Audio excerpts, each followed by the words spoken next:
अच्छा सुनो, सब्सक्राइब करते वक्त ना घंटी बजा देना ताकि जब मैं ऑनलाइन आऊँ तो तुम्हारे फोन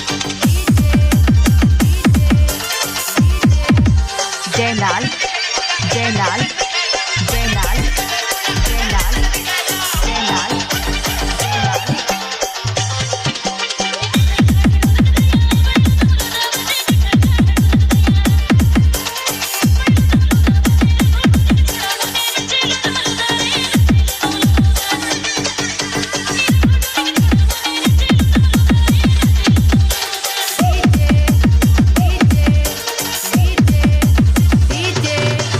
जयलाल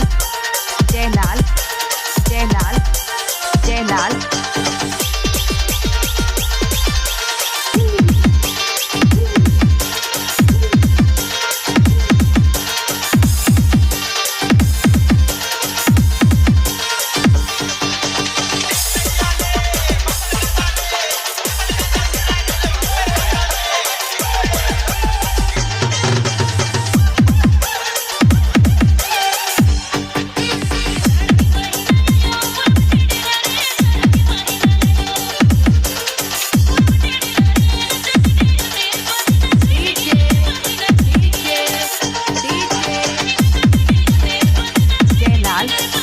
जयलाल जयलाल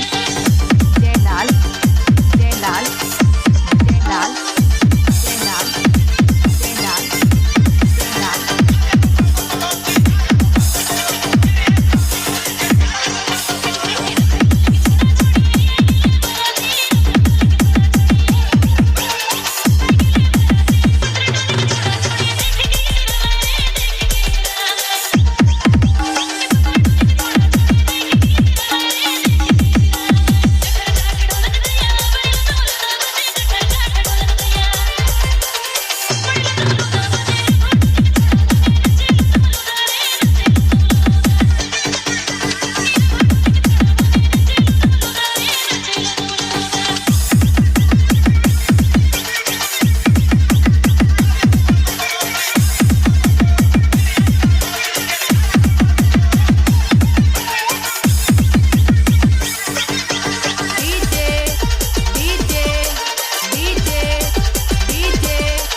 जयलाल